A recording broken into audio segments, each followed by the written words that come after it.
Julie, FIFPro, which is the Global Union for Professional Soccer Players, has come out with an 8-page report detailing the potential implications of the global health crisis on specifically women's football. There's a lot of kind of jarring information in the report, but one line stood out to me, and that is that there's, quote, an almost existential threat to the future of women's soccer. Based on everything that you read in the report, how do you feel about the future of the women's game? I think it's jarring. I think that report brings forward a lot of grim realities, right? That even though, and here's the most disheartening part of it all is we all felt in the women's game that we were on the cusp of something, on this tipping point with women's international football really on the rise, commercially, with broadcast rights, with viewership, with sponsors. And then, of course, this global pandemic has put all of that on to a screeching halt. And I think that's the thing that we're all so saddened by, is that what is going to be the new look for women's soccer coming out of this? And in particular for professional leagues globally. I mean, there's already rumors about the Women's Super League in England cutting back. I mean, NWSL is going to have to look hard at what they're doing. They're talking about a end of June start to their season, which I don't think is realistic, and whether this is going to happen at all this season. So I think the report sheds a much needed light on the situation going forward and what we can do as a community to try and ensure that we have some viability and a sustainability for the women's game. The report paints a pretty grim picture. It also offers some solutions. What was your biggest takeaway from the 8 pages? I think the biggest takeaway was FIFPro saying and reminding FIFA and member associations, meaning all the different federations that run the national teams around the world, that this is a time for them to step up. I think a lot of the growth of the women's game has actually fallen on the back of some of these super clubs. And what FIFPro is saying is FIFA, US Soccer, and federations around the world are going to have to prioritize international competition, prioritize using those international windows to schedule games, because the clubs aren't going to be able to do that.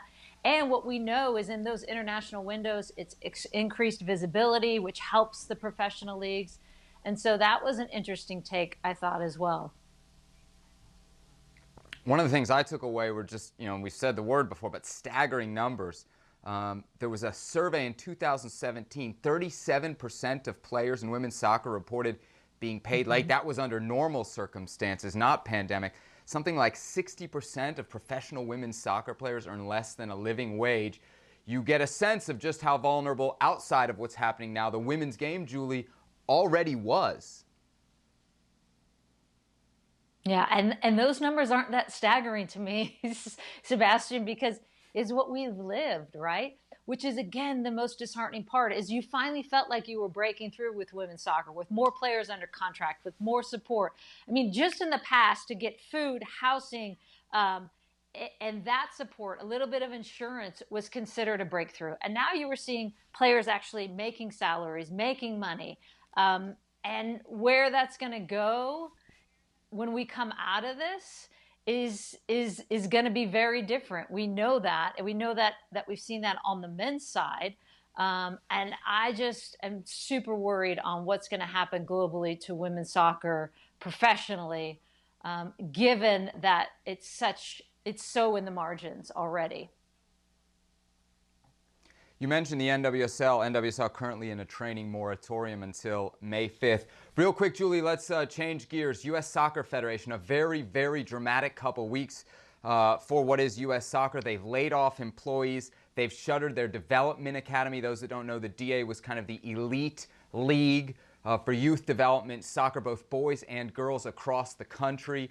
All that with the equal pay lawsuit still unsettled. These are very difficult times for U.S. soccer, Julie, aren't they? I know. In more happy news, Sebastian, let's talk about this.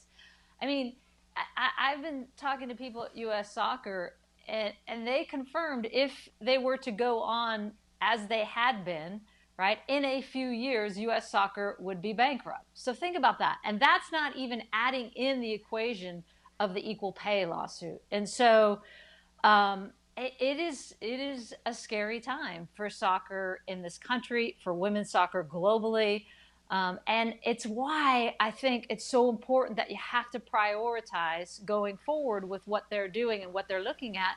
You know, right now there's still a partnership with NWSL and US Soccer. And I think it's actually, there have been many who said it would be great to actually dissolve that. I'm glad they didn't, because I think US Soccer is one of their things they're going to have to protect. And I hope this is the way they're thinking, is that they consider the ramifications of losing an entire women's professional league and under their watch. And so, but it is going to be tough. It's going to be tough slog going forward. You could see with 15% almost of their staff being laid off, the situation that U.S. Soccer is facing.